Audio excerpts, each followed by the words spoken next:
السلام علیکم، چینل پہ خوش آمدید۔ نیو ویڈیو اپڈیٹس کے لیے چینل کو سبسکرائب کر لیجئے اور بیل آئیکن کو پریس کر لیجئے۔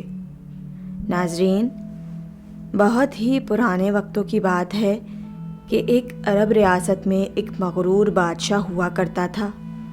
ویسے تو وہ نظم و ضبط قائم رکھنے میں ماہر تھا اور دوسری ریاستوں میں اس کی دانش مندی کی مثالیں مشہور تھیں، لیکن اس میں ایک خرابی تھی جس کے سبب اس کی ساری اچھائی ماند پڑ جاتی تھی۔ وہ خرابی یہ تھی کہ وہ بادشاہ دنیا پرست تھا۔ آخرت کی اسے کوئی پرواہ نہ تھی۔ اس کا ہر عمل دنیا میں اپنا رعب قائم کرنے اور دنیا والوں سے اپنی تعریف بٹورنے کے لیے ہوتا تھا، پھر چاہے اس عمل سے کسی کا دل دکھے یا نقصان ہی کیوں نہ ہو۔ وہ بادشاہ خدا کے حقوق سے غافل تھا، نہ نماز پڑھتا تھا، نہ قرآن، اور نہ اس کے دل میں خدا کا خوف ہوتا تھا۔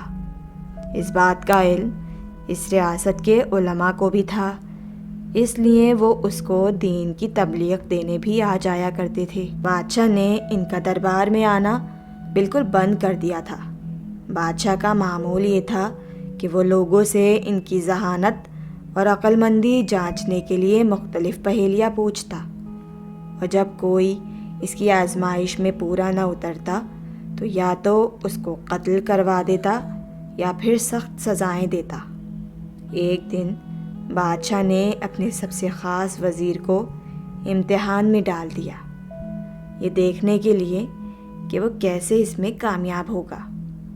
ہوا کچھ یوں کہ پورے دربار میں بادشاہ نے وزیر کو مخاطب کیا اور اسے اپنے غلے میں سے ایک اعلیٰ نسل کی گائے دی۔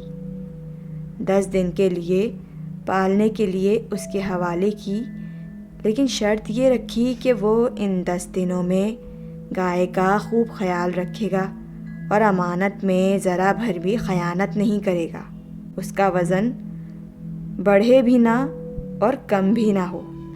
اب یہاں سے وزیر کے لیے مشکل کھڑی ہو گئی۔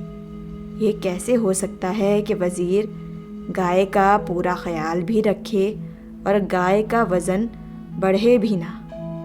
خیر، اس وقت وزیر نے جان کی امان پا کر دربار سے رخصت لی۔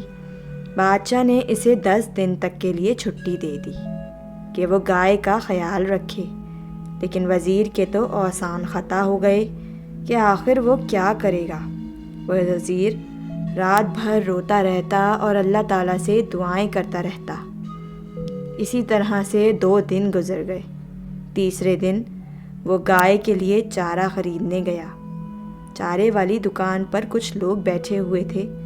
دکاندار نے وزیر سے سوال کیا، وزیر صاحب، ویسے تو آپ بادشاہ کے خاص وزیر ہیں، لیکن یہ دن میں 2 بار چارہ خریدنے کا کیا ماجرا ہے اور آپ کچھ پریشان دکھائی دیتے ہیں؟ وزیر نے سوچا کیوں نہ ان سے اپنا مسئلہ بیان کیا جائے، شاید ان کے پاس کوئی حل موجود ہو یا کوئی تدبیر نکل آئے۔ وزیر نے انہیں سارا ماجرا کہہ سنایا تو انہوں نے وزیر سے کہا کہ اس میں فکر کی کیا بات ہے۔ دکاندار نے کہا، آپ یہ عمدہ قسم کا چارہ اسے کھلائیں گے تو اس کی صحت 10 دن میں بہت اچھی ہو جائے گی، بس آپ پریشان نہ ہوں۔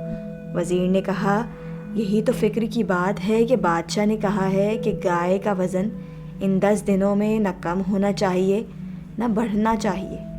اب تم ہی بتاؤ کہ گائے کو اگر زیادہ کھلاؤں گا تو وہ موٹی ہو جائے گی اور اگر کم کھلاؤں گا تو وہ کمزور ہو جائے گی۔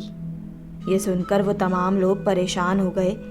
قریب بیٹھے ایک شخص نے کہا کہ بیٹا، تم دن بھر گائے کو خوب کھلانا پلانا، لیکن رات کے وقت اسے کھانا کم دینا اور اس کے سامنے بیٹھ کر چھریاں تیز کرنا۔ وزیر نے اگلے 8 روز تک یہی عمل دہرایا۔